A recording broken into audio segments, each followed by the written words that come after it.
Teen Wolf é uma das minhas séries favoritas, pois ela tem uma mitologia muito interessante e muito variada, com diversas criaturas sobrenaturais. E hoje eu vou te apresentar a cada uma das espécies e criaturas sobrenaturais de Teen Wolf. E claro, contar um pouco sobre elas. Antes, te agradecer por você ter clicado no gostei, se inscrito no canal e compartilhado o vídeo de alguma forma. Acredite, isso já me ajudou demais. E me segue no Instagram, lip.dueloverso. Lá eu tô sempre postando algo sobre o meu livro, que eu vou lançar, se Deus quiser, ainda esse ano. Então me segue lá, lip.dueloverso. Agora vamos conhecer todas as espécies e criaturas sobrenaturais de Teen Wolf. O YouTube deixou de ser um hobby há muito tempo. E goste ou não da ideia, essa plataforma tem o potencial de levar qualquer pessoa comum a lugares que você nunca imaginou. Mas é aí que tá. Você precisa saber como usar o YouTube. Criado pelo Peter Jordan, o treinamento Viver de YouTube vai te mostrar exatamente o que diferencia alguém que ganha dinheiro com o YouTube, que cresce rapidamente na plataforma, de alguém que ainda nem bateu os 1000 inscritos. Eu posso falar com bastante propriedade, porque eu fiz esse curso logo quando ele foi lançado. E eu admito que boa parte do que eu aplico na Dueloverso e nos meus outros canais, sim, eu tenho mais de um, eu aprendi com o Peter. O Peter vai te ensinar como construir um bom roteiro e uma boa capa de vídeo, como programar uma série de vídeos vencedores e como você que está começando ou que nem criou seu canal ainda, pode não só fazer o seu canal crescer muito em um prazo de 3 meses, mas também vai te mostrar como você não precisa depender do AdSense do YouTube. Na descrição tem um vídeo onde o Peter te explica mais a fundo o que vai ter nesse treinamento. Se você quer criar um canal do zero ou não sabe como fazer o seu canal crescer e viver disso aqui, conheça o treinamento Viver de YouTube.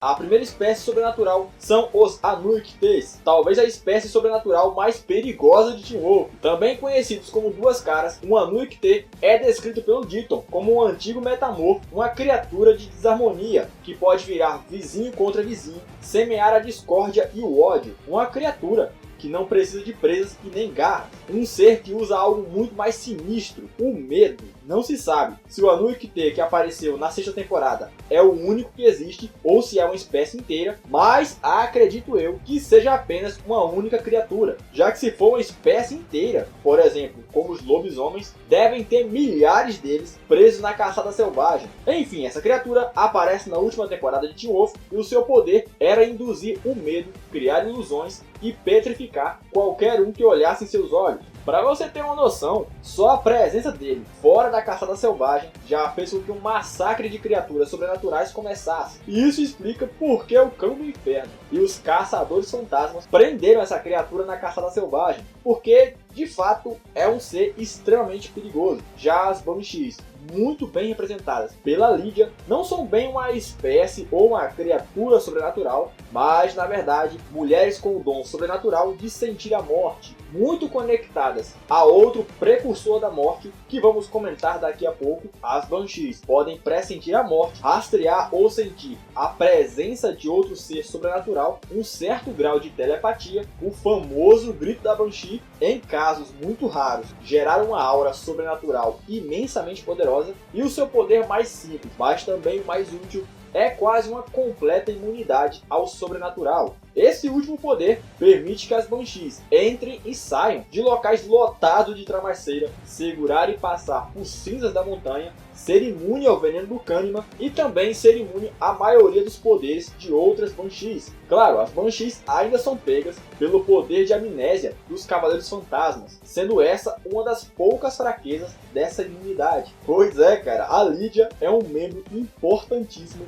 na alcateia do Scott. Falando nisso, nós só conhecemos 3 Banshees ao longo de Teen Wolf: a Lydia, a avó da Lydia, a Lorraine, a Meredith e a Lerone, talvez a mais poderosa das Banshees já apresentadas em Teen Wolf. Os Berserkers foram apresentados na 4ª temporada. E meu irmão, que bicho apelão, cara. Diferente dos lobisomens, por exemplo, um Berserker não pode ser criado por uma mordida, mas na verdade através de um ritual. A Kate faz esse ritual com o Scott, envolvendo ele em pele de urso e cobrindo seu rosto com o crânio do mesmo animal. Depois de transformados, caso um Berserk não seja controlado por um Nagal, como a Kate, por exemplo, eles se tornam monstros imparáveis, criaturas sobrenaturais extremamente violentas. Até mesmo um caçador experiente como o Chris fala com muito desprezo dessas criaturas, pois no seu primeiro encontro com um Berserk, ainda jovem, para matá-lo foi necessário ele e mais 2 caçadores e toda a munição que eles tinham. É nesse nível a coisa. Os poderes de um Berserk são bem simples. O problema não é o que eles podem fazer, mas o quanto eles fazem. Eles têm super força, agilidade, durabilidade e capacidade furtiva extrema. Sim, esses gigantes são altamente furtivos. Até caçadores experientes penam para rastrear um deles. Em Teen Wolf nós conhecemos, entre aspas, 4 Berserkers. Os 2 Berserkers que serviam a Kate, o Scott por um breve momento, sim, pode se transformar um lobisomem em um Berserker, e o último, na verdade, um meio Berserker, era o Noah Patrick, uma quimera parte Berserker. A próxima espécie são os camaleões. Olha, tem uma teoria que eu vi que diz que, na verdade, o que a gente acha que é um camaleão é um Ghost Rider. Calma, você vai entender. Como o único exemplar que a gente tem é o Corey, e ele é uma quimera, a gente sabe bem pouco sobre essas criaturas. O que sabemos é que além do combo super-humano mais o fator de cura, os camaleões são capazes de ficar invisíveis. A habilidade essa muito útil em muitas situações. Outro poder que dá margem para bastante teoria é a capacidade de transitar entre a realidade normal e a realidade dos Cavaleiros Fantasmas. Isso permite que o Corey veja os Cavaleiros Fantasmas, mesmo que ele não seja o alvo da caçada selvagem. Por isso, há 2 teorias em cima disso. A primeira é que o Corey, na verdade, é meio Cavaleiro Fantasma e meio outro ser sobrenatural. E a segunda é que o Corey é um meio Cavaleiro Fantasma e um meio camaleão mesmo. E aí, o que você acha? Deixa aí nos comentários. Já os druidas, bem semelhantes às Banshees, não são uma espécie ou uma criatura sobrenatural, mas na verdade, humanos com um conhecimento extenso sobre o sobrenatural. Ao longo de Teen Wolf nós conhecemos 3 emissários, o nome mais comum dos druidas: o Alan Ditton, emissário da família Hale, e do Scott, a irmã do Ditton, a Marine Morell, emissária do Deucalion e da Alcateia de Alphas, e a Jennifer Blake, a antiga emissária da Kali. E é através desses 3 emissários que nós temos uma noção do que os druidas são capazes. Além de serem a ponte entre as alcateias e a humanidade, tendo uma relação de longa data com os lobisomens, eles também conhecem bastante sobre o mundo sobrenatural, adquirindo alguns poderes nesse processo. É bem subjetivo, mas o Ditton demonstra certos poderes ao longo de Teen Wolf. O primeiro desses momentos já é na primeira temporada, quando o Peter vai até a clínica buscar o Scott, mas ele não consegue invadir o lugar por estar cercado de cinzas da montanha. E quando o Peter lança uma cadeira contra o Ditton, a cadeira parece bater contra uma parede invisível. Só que, se o druida usar seus conhecimentos para fins totalmente egoístas, ele se torna um druida negro. Para que esse druida negro se torne poderoso, ele deve realizar um ritual de sacrifício. Ritual esse que é conhecido como a Tríplice Morte, matando 3 vítimas dos seguintes arquétipos: virgens, que lhe darão beleza e sedução; os guerreiros, que lhe darão força em combate; curandeiros, que lhe darão o poder da cura; filósofos, que lhe concederão conhecimento e estratégia; e os guardiões, que não foi especificado qual era a função deles. A próxima criatura são os cães do inferno, que na realidade são espíritos sobrenaturais amortais que escolhem o hospedeiro humano e então os possuem. Nós conhecemos 2 cães do inferno: o Howling, possuído por um cão do inferno de nome desconhecido, e o Perish, possuído pelo famoso Cerberus. Os cães do inferno são os guardiões do sobrenatural em Teen Wolf, sendo as criaturas mais conectadas ao sobrenatural, por assim dizer. Quando há uma ameaça ao sobrenatural, ou quando o sobrenatural pode vir a ser revelado, a função do cão do inferno daquela época é impedir essa ameaça e ocultar o sobrenatural. Quando a Anuit se tornou uma ameaça, o Howling, junto com os Cavaleiros Fantasmas, capturaram e prenderam o Anuk-T na caçada selvagem. E só para garantir, em 1912, o Howling fundou a Casa Aishen e se petrificou lá, esperando o dia em que o Anuk-T se libertasse. Já o Perish foi revivido pelo Cerberus, o cão do inferno que o possui, e então viajou para Beacon Hills para ocultar o sobrenatural da cidade, depois que o Nemeton foi ativado, entre aspas, atraindo várias criaturas sobrenaturais para lá, e também para completar a profecia que previa o combate entre Cerberus e a besta de Jabaldan. Bom, os poderes de um cão do inferno são basicamente uma fusão dos poderes dos lobisomens, Banshees e kitsunês. Claro, com a adição de que são muito mais poderosos do que qualquer um desses. E eles também possuem um poder sobre o fogo. Esse poder sobre o fogo permite que eles atravessem barreiras de freixo, tramaceira ou cinza da montanha, simplesmente as queimando, como o Parrish faz na quinta temporada. Apresentados na segunda temporada, os Cânimas são uma espécie sobrenatural metamorfa, porém eles estão mais para um tipo de mutação dos lobisomens. Nós conhecemos dois Cânimas ao longo de Teen Wolf: a Tracy, uma quimera artificial dos Doutores do Medo, meio Cânima, meio lobisomem, e o Jackson, atualmente uma quimera natural, meio lobisomem e meio cânima. Assim como os lobisomens, os cânimas são guiados pela lua, ficando mais poderosos na lua cheia, e também como os lobisomens, eles também são sociáveis, mas ao invés de procurar um bando de cânimas, por exemplo, eles procuram um mestre, alguém para servir, sendo usados muitas vezes como armas de vingança. Como eu disse, os cânimas em si são uma mutação dos lobisomens, assumindo a forma de largato humanoide. Vai ter um quadro aqui no canal chamado Bestiário, e nesse quadro eu vou me aprofundar mais nessas espécies, mas por hora, um cânima, mesmo um beta, normalmente é tão forte quanto um lobisomem alfa como o Derek. Sim, eles também têm uma versão alfa, que inclusive, olha essa foto, essa coisa na forma de alfa tem asas. Bom, os poderes de um cânima vão desde cura, garras muito maiores do que um lobisomem, melhoria em todos os atributos físicos, capacidade de escalada, a sua cauda, que pode ser usada para diversos fins, e a sua principal arma, o seu veneno de cânima, forte o suficiente para paralisar até mesmo um lobisomem alfa. Próxima espécie são os kitsuneis. Kitsuneis são uma espécie sobrenatural de espíritos de raposas japonesas, que geralmente são chamadas simplesmente de raposas. São criaturas que vivem por muitos séculos, ficando mais poderosas à medida que envelhecem. E por serem criaturas espirituais, sua fisiologia é bem diferente da dos verdadeiros metamorfos, como os lobisomens, por exemplo. Assim, a grande diferença entre as kitsuneis e praticamente qualquer criatura sobrenatural em Teen Wolf é que, ao todo, existem 13 tipos de kitsuneis, sendo que nós só conhecemos 3 tipos: a raposa celestial, a raposa do vazio e a raposa relâmpago. Na questão de poderes, meu amigo, as raposas têm uma infinidade de habilidades, e isso depende bastante do tipo de raposa. A Kira, por exemplo, pode gerar, conduzir e absorver eletricidade, além de que seu espírito de raposa, quando ameaçado, se manifesta por conta própria. Então é complicado listar tudo que um kitsune pode fazer, porque quando tu olha para um kitsune do vazio, por exemplo, um Logitsune, cara, é outra gama de poderes completamente diferentes. Mas há sim alguns poderes que as raposas têm em comum. Por exemplo, super velocidade, super força, maestria sobrenatural com armas e o espírito da raposa, que tem vontade própria. E eu não poderia deixar de citar a super longevidade. Para tu ter uma noção, a Noshiko, mãe da Kira, tem pelo menos algumas centenas de anos de idade, seguindo com as lampreias, espécie essa que conhecemos bem pouco.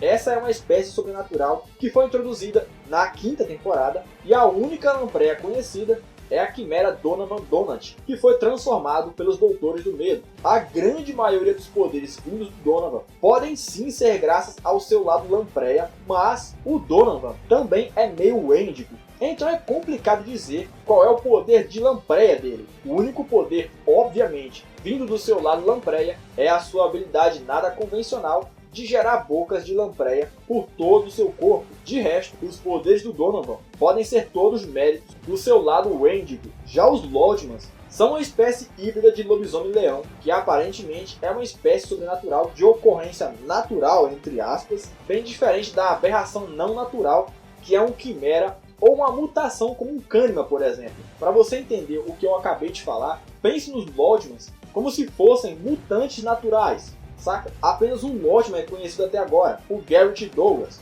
um ex-capitão do exército alemão nazista. Um Lodgman funciona como um lobisomem puro, pois segue a mesma hierarquia em um bando, a julgar pelos olhos do Garrett. Presumivelmente, eles têm matilhas ou bandos, já que o Garrett é um alfa. No entanto, como há uma falta de informações sobre essa espécie, isso ainda não foi confirmado como verdade. Nas lendas originais, os Lodgmans não são meio leão, meio lobo, mas na verdade meio leão e meio humano apenas, essencialmente um homem-leão. A lenda original vem de uma estatueta, também conhecida como o Homem-Leão, que é uma escultura pré-histórica feita de marfim que foi descoberta em uma caverna alemã. Assim como qualquer lobisomem, um Lordman tem os mesmos poderes, porém muito mais fortes. O problema disso é que o Garrett não é um bom exemplo para ser usado como modelo, já que o Garrett foi melhorado graças ao soro dos Doutores do Medo. Então, pode ser que os outros Lordmans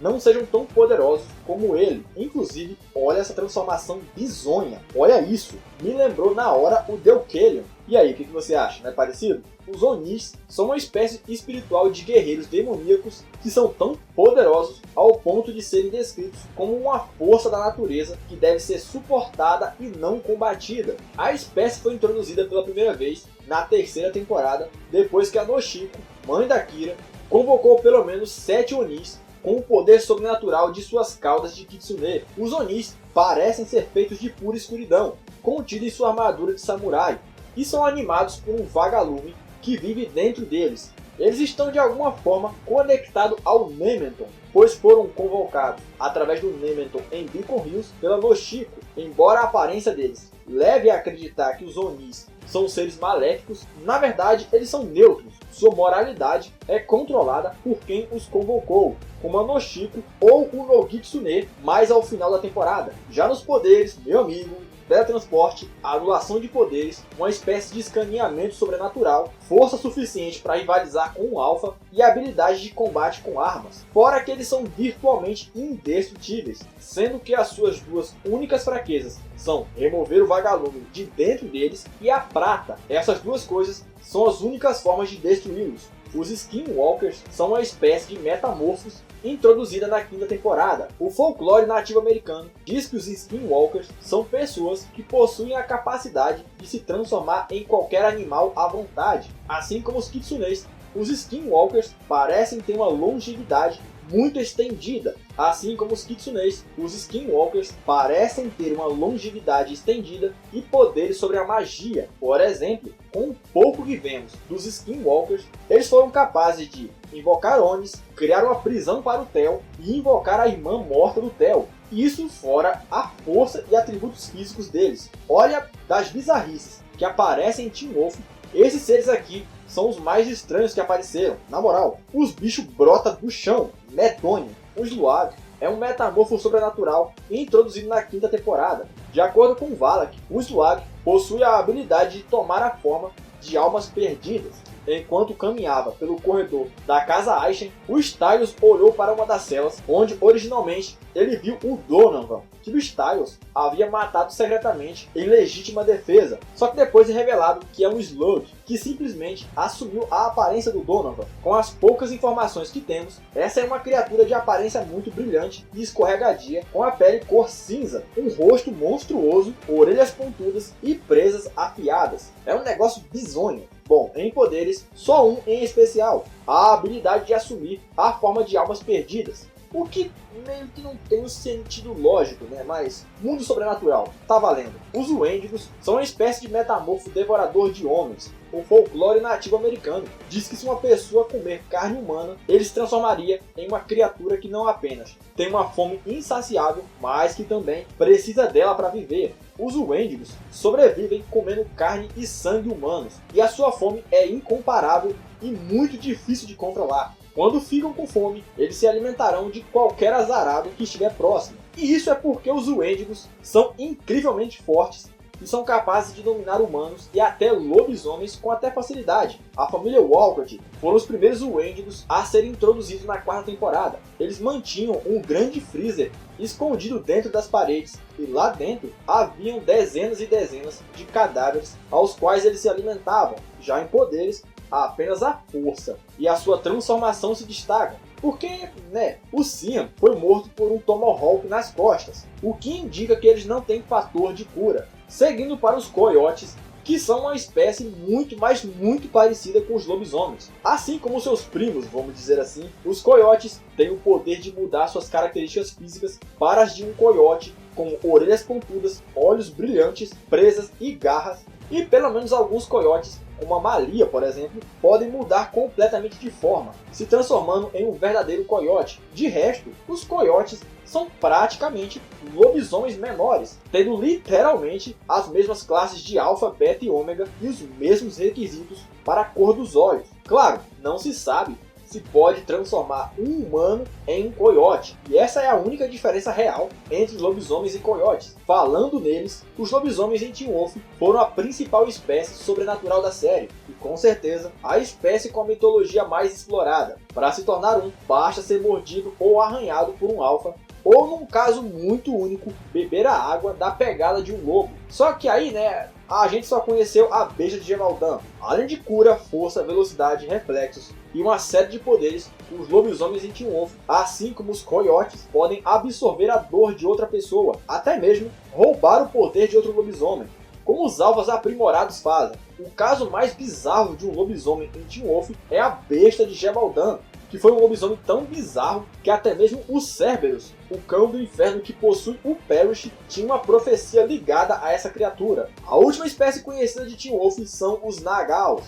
os Homens-Jaguar, sendo que a Kate e a Raiden são os únicos exemplos conhecidos. Pouco se sabe sobre a mitologia dessa espécie. A característica mais notável de um Nagal é a sua conexão com os Berserkers. A Kate tinha a capacidade de controlar e até criar Berserkers, e durante o breve tempo que a Raiden foi uma quimera parte Jaguar, ela foi capaz de sentir a localização e o status atual do Noah Patrick, um quimera parte Berserker. Até agora na série, os únicos Nagal que apareceram foram transformados ou feitos com a Kate Argent sendo ferida pelo Peter quando ele era um alfa, e a Raiden sendo cientificamente transformada em uma parte Jaguar pelos Doutores do Medo. E claro, fica implícito por uma fala da Raiden que existem mais Nagals no Mesh, só não se sabe quantos são e se eles são como os lobisomens, tendo uma hierarquia definida. Quando falamos de poderes, além de terem todos os atributos no nível de um alfa, como o Scott, por exemplo, os Nagals,